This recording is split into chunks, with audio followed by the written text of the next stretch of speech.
Hello, I'm Mantastic'c and Fantastic, and today I'm going to be talking about the State of the Game, April 2022 edition. So, Puzzle & Dragons is one of the oldest games out there, and in fact, it is my longest relationship. I've actually played Pad longer than I've known Pancake. I've played for more than 3,100 days, which is truly amazing when you really think about it, and Gung Ho has definitely done a good job keeping the game interesting, and at this point in time, I think that the game is actually doing quite well, because we have an incredibly fast pace of content being released. Like, new dungeons are coming out on a regular basis. New dungeons are not only stupidly hard and difficult, we have a wider variety of difficulties so more players can actually enjoy them. There's more things to do. We have ways to increase our stamina, and furthermore, even though power creep does feel like it's going quite quickly, our actual generation of magic stones is at an all-time high, I like to think. So, with that being said, I want to just talk about the state of the game and basically all the notable points that I think are worth mentioning. So, the first thing I want to talk about is the magic stone economy. So, we've got to the point where we're getting so many free magic stones on a regular basis. And while the paid magic stones, like IAPing for magic stones, still exists, and in fact there has been a cost reduction at some point in time, some time ago, it still feels quite expensive to do IAP if you're just buying packs. And I think a large part of that shift has come from the fact that most rare machines are 10 magic stones. And when they're 10 magic stones, and I live in Canada, every stone is basically $1. So it's $1 per roll. And that's $10 per roll. And that's absurdly high when you truly think about it. Even casinos have lower buy-ins for some sort of thing. So it is a big steep cost to buy magic stones at this point in time. But with that being said, I do definitely feel that IAPing is starting to shift more towards bundles because it does mitigate some of the rolling costs by giving you other things as guaranteed rewards. And in fact, it's really become about the orb skins. Orb skin buying has become a more common practice. You get some magic stones for a similar cost, but you get that highly desirable chase card without having to roll. It makes Gung Ho happy, and it probably makes you happy. And that's definitely a trend or shift of where things are actually heading at this point in time. But with that being said, Purtle, who is a notable non-IAP player, has been generous enough to document his magic stone generation for the month of March and continuing to do for April. And then I'm just gonna show a smaller version of it here, and you can go through my website to click if you want to take a look. But he starts with showing how many magic stones they have generated on a monthly basis. And if we go through the month, it jumps up high, and then lo and behold, we go to the end of the month and we have 175 magic stones for the month of March. Non-IAP, just doing the stuff, logging in, various events, you required a copious amount of magic stones. And Purtle even just puts a disclaimer saying they missed some events, like say the Peacock title challenge, so in theory they could have got more stones. And if they did the normal dungeon reset, which they haven't done already, they could get even more stones. And they're currently tracking the month of April, and they're at 40 stones currently. Definitely less fast. Like, a large part of March, the magic stones being generated came from these 25 magic stones logins. So that's where a large influx of magic stones came from. But with that being said, you take away 100 of those or so, you still made 75 stones in the month. You do those normal dungeons, you're going to get them. And there's lots of these regular events happening all the time. So the rate of us actually acquiring magic stones is significantly higher, which in turn does kind of offset the fact that things cost more to actually roll in. And I do feel like IAPing is definitely more bundle friendly compared to buying straight packs, but again, I could be completely mistaken.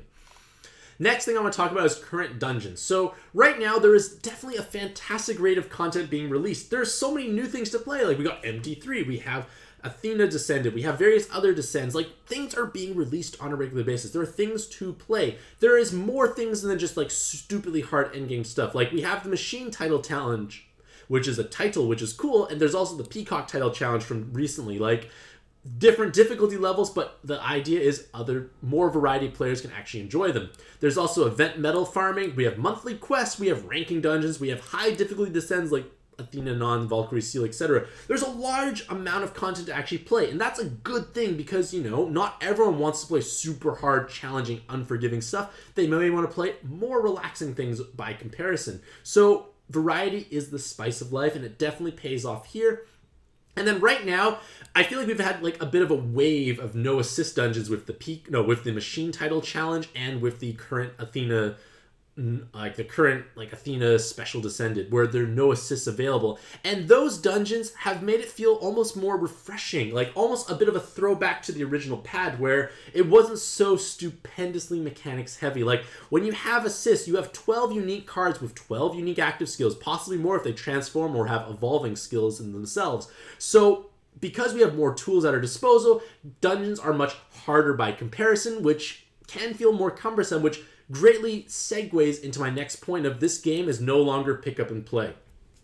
In order to play even modestly challenging content nowadays, you have to do extensive research. You can write probably a whole dissertation about all the mechanics in a given dungeon and all the things you need to have to actually prepare for it. And it definitely does not let you like just pick up the game and say, oh, I want to play some pad, let's enter dungeon. Oh, I got completely annihilated on floor 1 because I did not know the mechanics.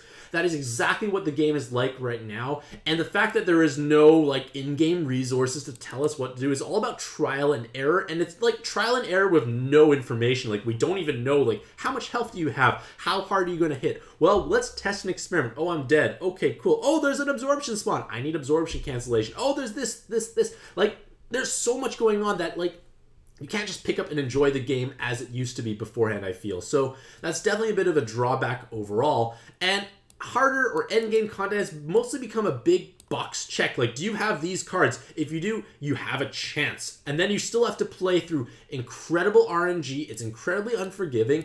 There are numerous mechanics you must counter. And if you are missing some key cards, you're going to just be suffering immensely. And this is definitely a bit of a drawback. But at the same time, they have at least released dungeons that feel more enjoyable to a certain extent. Like, the Peacock title challenge was pretty miserable, I feel like. It was just so, like, how lucky are you going to get with certain spawn combinations? Did you make even the slightest mistake? Or maybe you just encountered something that's just going to end your run completely.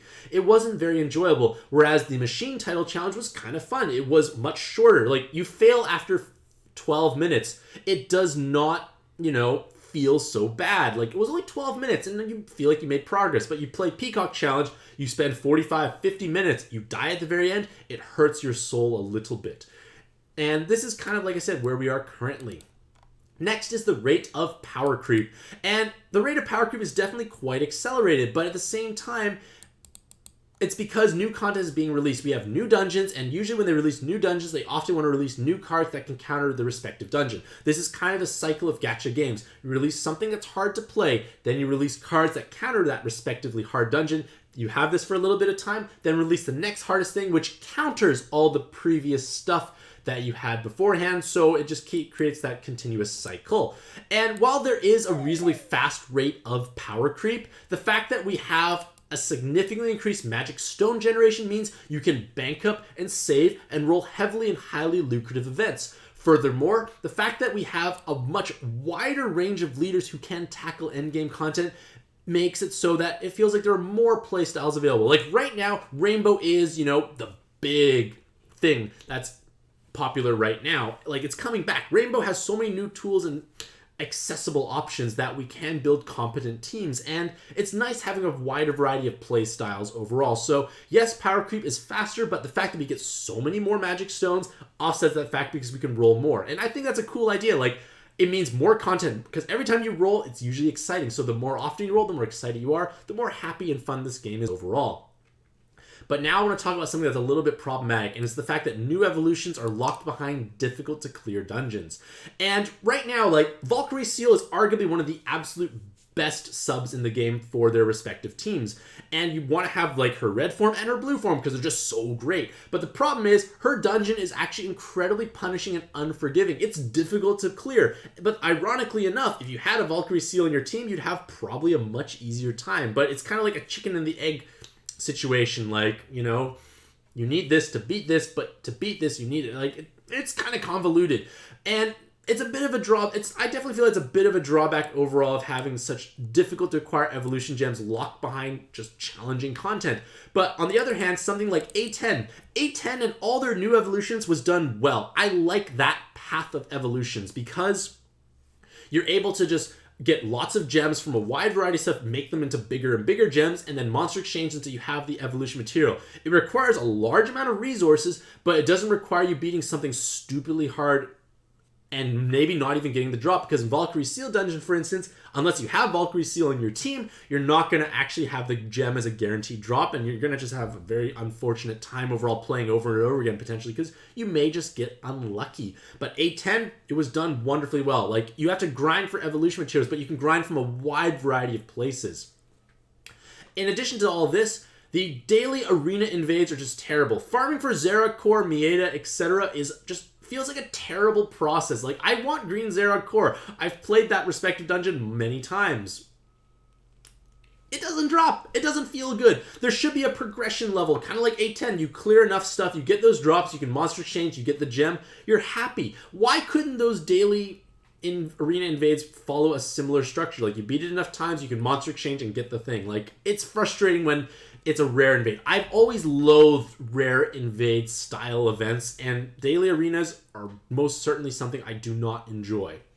Another problematic aspect is low spawn chance for certain cards, like Blue Albrecht. Blue Albrecht is one of the biggest, like, most valuable clerics you can actually have in the game right now. But the problem is you have to beat a reasonably hard dungeon, but it's a % chance of spawning, and there's no way to increase your chances of getting the drop. At least in Valkyrie Seal's dungeon, you are in theory able to, bring Valkyrie Seal and just smash your way through it, and eventually you'll get that guaranteed gem drop. You want Blue Albrecht, you have to play many times and just get lucky of him spawning at the end. There's no way to increase those chances. It took me several weeks to get my first one. It was incredibly frustrating. Not the most enjoyable experience, and I would prefer it if it wasn't that way. I would much prefer it if it was like you clear a dungeon, you get like a progression level of materials, and then you cleared enough times and you've made progress, you can get that thing. I think that would be a better design personally, but again, this is where we are currently.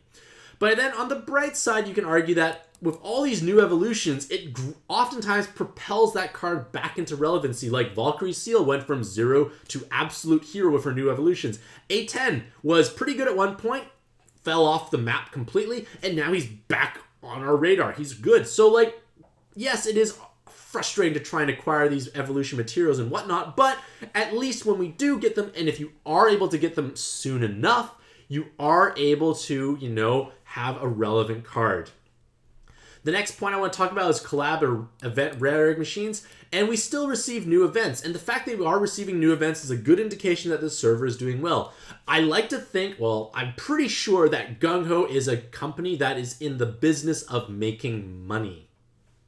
And in order to get licensing for collaborations, it costs money. And you wouldn't spend money if you didn't think you'd be able to at least gain back that investment, so to speak. And the fact that Gung Ho is bringing new events over, like the current Ultraman collab, is a good indication that the server is doing well enough that they want to keep it going by giving us more and more content. Like, we have content being released, we have collab, we have events. Like, it's a good indication that the server is doing well. And while we do miss out on some, we at least do have enough tools to actually, play through the current difficult content.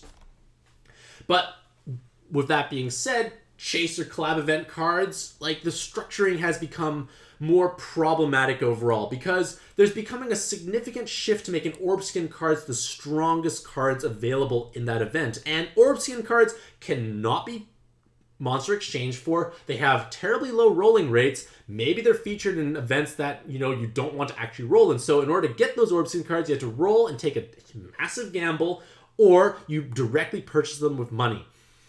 I guess this is kind of going back into like how Magic Stone economy, like, it's been inflated to a certain extent. Like, paying for Magic Stones feels like you get less value compared to beforehand, because we get so many more free stones and the cost of rolling is higher. But when you buy Orb Skin bundles, you get a chunk of Magic Stones for a similar cost, but you also get that highly valuable card guaranteed, which you'll never get that powerful card within a certain number of rolls, statistically speaking. So being able to purchase it directly is probably better than buying packs, and I'm pretty sure that's where Gung Ho is starting to make more money. I could be wrong, but buying, like, say $20-$30 is $40 for an orb skin in Canada is better than like $85 for a pack of stones and not getting the card. On the other hand, the events have definitely been structured to feature many of the stronger cards in the middle rarity. Like, right now, Ultraman has 5-star, 6-star, 7-star. 7-star is monster exchangeable. 6-star, you have to roll. You can't even purchase them if they're not orb skins. You have to roll them. And many of those cards in that middle rarity are quite valuable. So it can be a little frustrating that, like, the whole monster exchange system is losing a bit of its luster, in the sense that Many of the cards you actually want to get can't be acquired by monster exchanging. So we're definitely in that little bit of a shift at this point in time. And then finally, I want to just pay a bit of homage to the video ads.